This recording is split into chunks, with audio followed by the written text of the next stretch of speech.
Hello students. बच्चों, आज हम पढ़ने जा रहे हैं आपके बुक बी हाइव का lesson number 9, the bond of love. As you can see in this pic, there is one human being and one animal, so this is a bond of love. Let's start the story. कहानी शुरू करते हैं। कहानी की शुरुआत में जो लेखक है उससे एक भालू का बच्चा मिला था। छोटा सा भालू का बच्चा, एक्सीडेंटल कह सकते हैं हम। एक दुर्घटना में उसे ये भालू का बच्चा मिला जिसे उसने पाल लिया। 2 साल पहले की बात है। लेखक और उसका दोस्त गन्ने मैसूर में गन्ने के बड़े बड़े खेत थे, वहाँ घूम रहे थे। अचानक उन्होंने देखा कि लोग जो हैं वो गन्ने के खेतों में से जंगली सूअरों को भगा रहे हैं। तो लेखक और उसका दोस्त शिकार पर भी निकले थे, तो उन्होंने जंगली सूअरों को मारने के लिए अपनी अपनी गन्स उठाई और उन पर निशाना लगाया।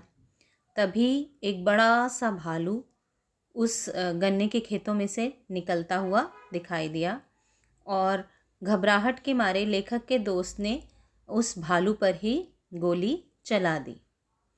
अब उन्होंने देखा, थोड़ी देर में गोली चलने के बाद वो जो भालू था वो गिर गया और उससे खून निकलने लगा। लेकिन उसकी पीठ पर से कुछ चीज़ चलती हुई नज़र आ रही थी और तभी सबकी नज़र पड़ी कि वो जो चीज़ चलती नज़र आ रही थी वो और कोई नहीं, भालू का एक छोटा सा बच्चा था। और वो अपनी माँ के मरने के बाद उससे चिपक कर ज़ोर ज़ोर से रो रहा था। और फिर जब उसने उन लोगों को देखा तो वो भागने लगा।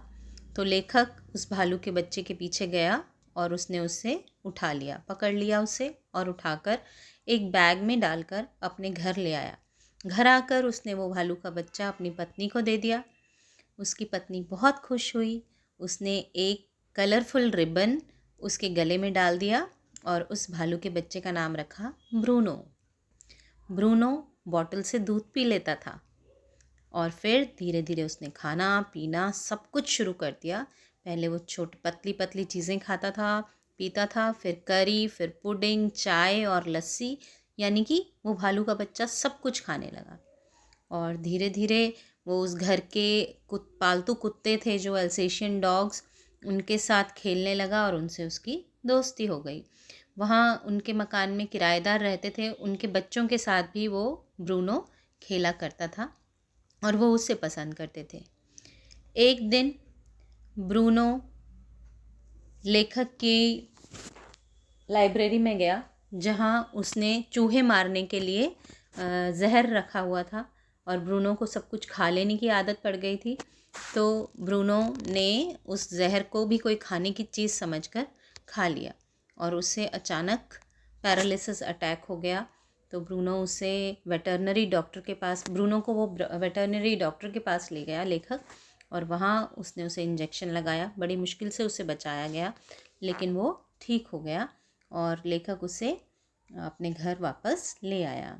अब धीरे धीरे ब्रूनो बड़ा हो गया और बहुत जल्दी वो बड़ा हो गया। हम सभी जानते हैं कि इंसान के बच्चे इतनी जल्दी बड़े नहीं होते, लेकिन जानवरों के बच्चे बहुत जल्दी बढ़ जाते हैं। तो साइज़ में बहुत बढ़ गया था, लेकिन वो वैसे ही जैसे बचपन में प्यारा था, प्लेफुल था, वैसा ही प्लेफुल अभी भी था, मिस्चीवियस था, शरारती था और सबसे प्यार करता था। लेकिन जो ब्रूनो जो लेखक की पत्नी थी उससे सबसे ज़्यादा प्यार करता था और लेखक की पत्नी भी ब्रूनो से बहुत प्यार करती थी, इतना कि उसने उसका नाम ब्रूनो से बदलकर बाबा रख दिया। बाबा यानी छोटा बच्चा। तो अब ब्रूनो को लेखक की पत्नी बहुत सारी चीज़ें सिखाती रहती थी, जैसे बॉक्सिंग करना और छड़ी पकड़ कर चलना, छड़ी को गन की तरह पकड़ना और पेड़ को ऐसे अपना हग करना जैसे कि किसी छोटे से बच्चे को हग किया हुआ है ना। तो अब धीरे धीरे बाबा और बड़ा हो रहा था और अब लोग उससे डरने लगे। अब जो किराएदारों के बच्चे थे वो भी उसके पास नहीं आते थे और सबको उससे डर लगता था। तो लेखक को उसे ज़्यादातर समय चेन से बांध कर रखना पड़ता था। एक दिन लेखक के एक मित्र ने उसे सलाह दी कि क्यों नहीं तुम बाबा को अब ज़ू में दे देते। लेखक को ये आइडिया अच्छा लगा और वो और उसका बेटा दोनों इसके लिए राज़ी हो गए। लेकिन लेखक की पत्नी इसके लिए तैयार नहीं थी, पर फिर भी उन्होंने उसे किसी तरह मना लिया और बाबा को मैसूर में एक ज़ू में भेज दिया। हालांकि उसके जाने के बाद लेखक उससे बहुत मिस करता था, लेकिन फिर भी वो रिलीव्ड भी फील करता था, थोड़ा सा उसको ठीक भी लगता था बाबा के चले जाने से। तो अब ये बात अलग है कि बाबा भी वहाँ जाकर अच्छा महसूस नहीं कर रहा था। और दूसरी तरफ लेखक की पत्नी को भी बहुत उदास रहती थी, उसको भी कुछ भी अच्छा नहीं लगता था। तो ज़ू में जो बाबा का ख्याल रखता था व्यक्ति, उसने लेखक की पत्नी को चिट्ठी लिखकर बताया कि वो कुछ खास खाता पीता भी नहीं है। और जो लोग वहाँ उसे देख कर आए मैसूर के ज़ू में, लेखक ने अपने दोस्तों से कहा कि अगर वो मैसूर जा रहे हैं तो वो बाबा से मिल कर आएँ। तो वो जब मिल कर आए तो उन्होंने भी ये बताया कि वो ठीक महसूस नहीं करता। अब लेखक की पत्नी ने ज़िद पकड़ ली कि वो बाबा से मिलने जाएगी और लेखक को उसे हार कर मैसूर के ज़ू में लेकर जाना पड़ा। लेकिन वहाँ जाने से पहले जब दोस्तों ने उन्हें यही समझाया कि अब तो वो उसे भूल गया होगा और पहचान भी नहीं पाएगा, लेकिन इसके बावजूद लेखक की पत्नी नहीं मानी और वो मैसूर आ गई। और वहाँ जब वो उसके पिंजरे के सामने गई तो उसे देखते ही बाबा खुशी के मारे आवाज़ें निकालने लगा और बहुत खुश हो गया उसे देखकर। और लेखक की पत्नी वहीं उसके पिंजरे के बाहर बैठी रही और उसको खाने पीने की चीज़ें देती रही, उसे खिलाती रही। और जब ज़ू बंद होने का समय आया तो वो दोनों बहुत रोने लगे। अब उन दोनों को रोता देखकर जो लेखक था उसने ज़ू के क्यूरेटर से, यानी कि जो ज़ू में पशुओं का ध्यान रखता था, उसके पास जाकर उसको बताया कि वो उसे वापस ले जाना चाहते हैं। लेकिन उसने उन्हें कहा कि उसके लिए उन्हें ज़ू के सुपरिंटेंडेंट से इजाज़त लेनी पड़ेगी, जो कि बेंगलोर में रहते हैं। तो ऑथर और उसकी पत्नी, लेखक और उसकी पत्नी दोनों बेंगलोर आए और वहाँ उन्होंने सुपरिंटेंडेंट से बात की। सुपरिंटेंडेंट एक दयालु व्यक्ति थे और वो इस चीज़ के लिए राज़ी हो गए कि बाबा को वो अपने घर ले जा सकते थे। अब लेखक की पत्नी बहुत खुश हुई और लेखक ने लेकिन इस दौरान एक काम किया कि उसने एक ऐसा कंपाउंड बनाया, एक ऐसा द्वीप जैसा बनाया जहाँ बाबा को रखा जा सके और लोगों को उससे डरने की ज़रूरत ना हो और वो भी आराम से रह सके।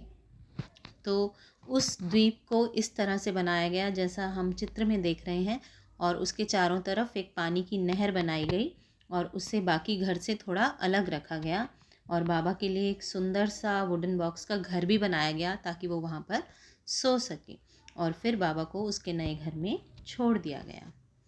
अब दोनों इस रीयूनियन से, आपस के मिलने से बाबा भी और लेखक की पत्नी भी इतने खुश थे, उनकी खुशी बयान नहीं की जा सकती।